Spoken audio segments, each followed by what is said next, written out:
குடும்பத்தோட குலதெய்வ கோயிலுக்கு பார்த்தீங்கன்னா, பூஜை பண்ணா, கடைசியில பார்த்தீங்கன்னா, மிகப்பெரிய நல்லது எல்லாமே நடக்கும் அப்படின்ற மாரி சொல்லுவாங்க. அதாவது எப்ப பார்த்தீங்கன்னா, இந்த அஞ்சலி இந்த வீட்டுக்குள்ள வந்தாலோ, அப்பவே பார்த்தீங்கன்னா, இவங்க எல்லாருமே அந்த குலதெய்வ கோயிலுக்கு போறது, அந்த அளவுக்கு பார்த்தீங்கன்னா, சிறப்பா இல்லாம ஆயிடுச்சு. அதுவும் இல்லாம எப்பயாச்சும் போயிட்டு இருந்தாங்க. ஆனா, இப்போ பார்த்தீங்கன்னா, கொஞ்ச நாளா அந்த கோவிலுக்குன்னு போனதே கிடையாது. அப்படி இருக்கும்போது பார்த்தீங்கன்னா, பிரச்சனைகள் பெருசாச்சு. அதுவும் இல்லாம எங்க போனாலுமே கூட பார்த்தீங்கன்னா, நம்ம ஜானகி இவங்க எல்லார்கிட்டயும் சொல்லக்கூடிய விஷயம், குலதெய்வ கோயிலுக்கு போனா எல்லாமே சரியாயிடும் அப்படின்ற மாரி சொல்லி, இது எல்லாமே பார்த்தீங்கன்னா, நம்ம கௌதமோட பிளானால, அதுக்கப்புறம் எஸ்எஸ்கேவோட பிளானால நடந்திருந்தாலுமே கூட, கடைசியில இப்படி ஒரு நல்லது நடக்கும் அப்படின்னு கொஞ்சம் கூட எதிர்பார்க்கவே இல்ல அப்படின்னு தான் சொல்லணும். அந்த அளவுக்கு பார்த்தீங்கன்னா, சிறப்பான நல்ல விஷயம் நடக்க போகுது.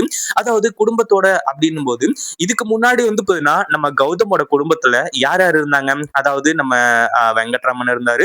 அடுத்ததா பார்த்தீங்கன்னா நம்ம கார்த்திக் இருந்தாங்க.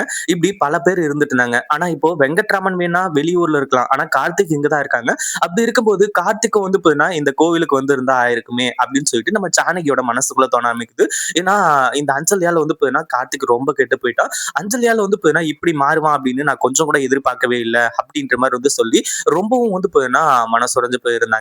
ஆனா கடைசியில இப்படி பார்த்தீங்கன்னா, நம்ம கார்த்திக் இந்த குலதெய்வ கோயிலுக்கு வருவாரு அப்படின்றதையும் இவங்க யாருமே எக்ஸ்பெக்ட் பண்ணவே இல்ல. அதே மாதிரி கார்த்திக் கௌதம் கிட்ட நான் செஞ்சது எல்லாமே தப்பு தானே, என்ன மன்னிச்சிருங்க. இந்த சொத்து எல்லாத்தையுமே பார்த்தீங்கன்னா, உங்க பேர்ல இருந்து நான் எழுதி வாங்கியிருக்க கூடாது.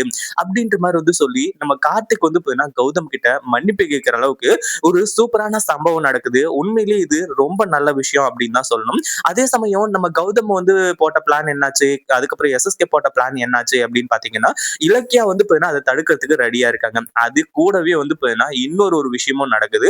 அதாவது தாக்ஷாயணி இங்க மாஸ் என்ட்ரி குடுத்து எஸ்எஸ்கேவ பார்த்தீங்கன்னா, இங்கிருந்து ஓட விடுறாங்க. ஏன்னா எஸ்எஸ்கே அவ்ளோ பார்த்தீங்கன்னா கான்ஃபிடென்ட்டோட வந்திருந்தாரு. அதாவது தன்னோட இவங்க அதாவது தன்னோட புள்ளைய கண்டுபிடிக்கலாம். அதுவும் இல்லாம பார்த்தீங்கன்னா, எனக்கு இவ்ளோ நாள் பிரச்சனையா இருக்கிறது.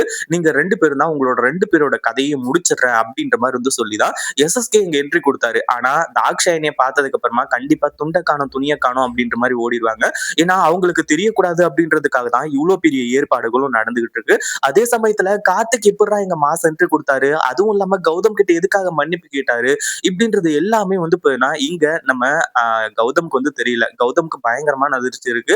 ஏன்னா, கார்த்திக் இப்படி மனசு மாறுமா அப்படின்னு எதிர்பார்க்கவே இல்ல.